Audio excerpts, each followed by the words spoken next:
Kamala Harris a choisi son colistier. Celui qui devra l'épauler dans la campagne est le gouverneur du Minnesota. Tim Walz n'est pas une grande vedette de la politique américaine. Il a d'ailleurs un parcours un peu atypique. Professeur de géographie, il a aussi été coach de football américain avant de se lancer en politique.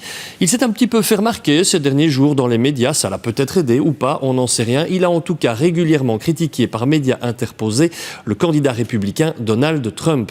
Qui est donc ce nouveau colistier qui pourrait devenir vice-président des États-Unis? La réponse avec Alice Debatty. Voici l'homme choisi par Kamala Harris comme colistier pour se lancer dans la course à la Maison-Blanche. Le sexagénaire Tim Walz. Son rôle, permettre à la candidate démocrate de séduire un électorat plus large. Ancien militaire, professeur de géographie et coach de football, il vient du monde rural, contrairement à Kamala Harris, ce qui pourrait lui permettre de remporter des voix chez les électeurs indépendants indécis. Gouverneur du Minnesota depuis 2019, Tim Walz défend depuis longtemps le droit des femmes à disposer de leur corps, mais affiche aussi des positions plus conservatrices. Il est par exemple favorable au port d'armes. Cet élu du Midwest est aussi connu pour son franc-parler. Il est à l'origine du nouvel adjectif adopté par les démocrates pour désigner Donald Trump.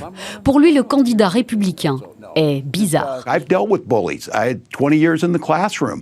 This is about making sure you take away this perceived power he has. And in most cases with bullies, he doesn't have that. He doesn't scare Vice President Harris, but he opens up this idea that your previous guests were asking about, where's the plan? He doesn't have one, and these weird ideas. L'ancien président Barack Obama a salué la décision de Kamala Harris sur X. Le gouverneur Walz n'a pas juste l'expérience pour devenir vice-président, il porte des valeurs qui nous rendent fiers. En tant que gouverneur, il a aidé des familles et des entreprises à se remettre de la pandémie. Mais ce qui le caractérise le plus, c'est sa capacité à parler avec humanité et de traiter tout le monde avec décence et respect. Reste un point faible, sa popularité. Tim Walz est peu connu en dehors des frontières du Minnesota. Celui qui deviendra vice-président si Kamala Harris emporte la présidentielle apparaîtra ce soir en compagnie de la candidate lors d'un meeting en Pennsylvanie.